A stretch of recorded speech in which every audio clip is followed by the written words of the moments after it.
వారం 10 రోజులుగా రాజంపేటలో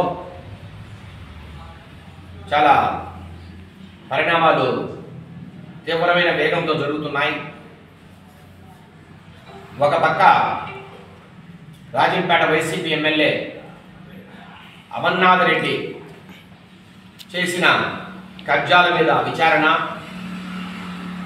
మరొక పక్క అత్యంత నీచంగా ఏమమైన రీతిలో పోసాని కృష్ణమురళి అనే ఒక సినిమా యాక్టర్ కూటమి నాయకుల మీద అత్యంత జుగుప్సాకరంగా చేసిన వ్యాఖ్యలు ఒకవైపు, దానికి పర్యవసానంగా అతని అరెస్టు, ఇవన్నీ కూడా రాజంపేట కేంద్రంగా జరుగుతున్నాయి. మొట్టమొదటిగా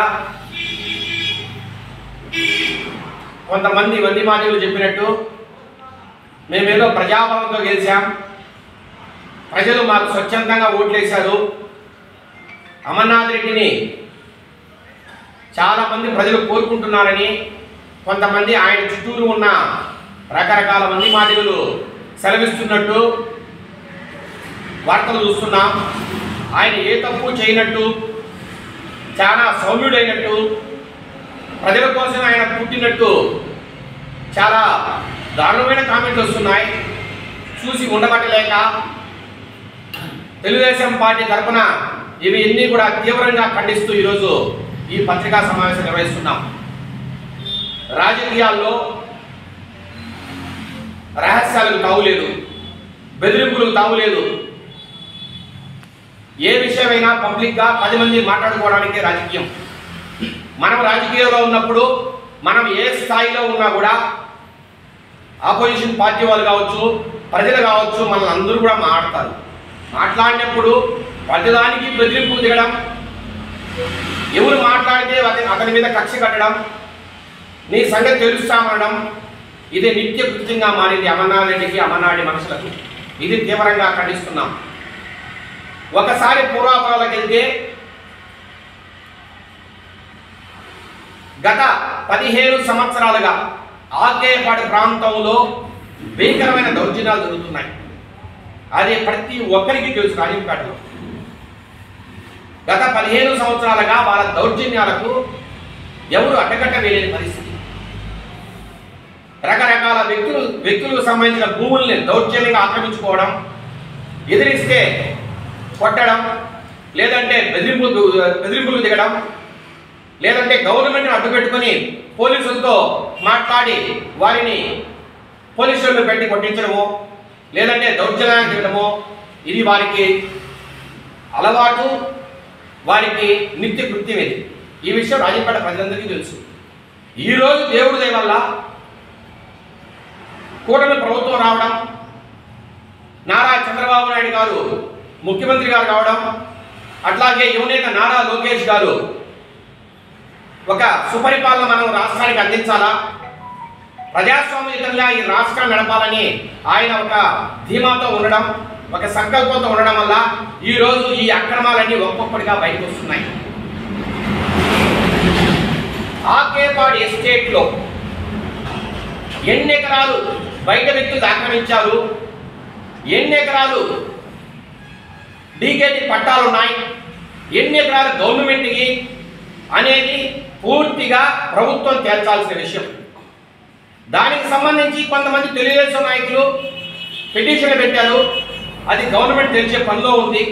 ఇప్పటికే 38 ఎకరాలు గవర్నమెంట్ భూమని, ఆ భూమికి సంబంధించి వాళ్ళకి ఎలాంటి హక్కు లేదని, ఆ 38 ఎకరాల్లో ఆన్లైన్లో ఉన్న వాళ్ళ పేర్లను తీసివేసి గవర్నమెంట్ భూమని ఆన్లైన్లో ఆల్రెడీ మార్చడం జరిగింది.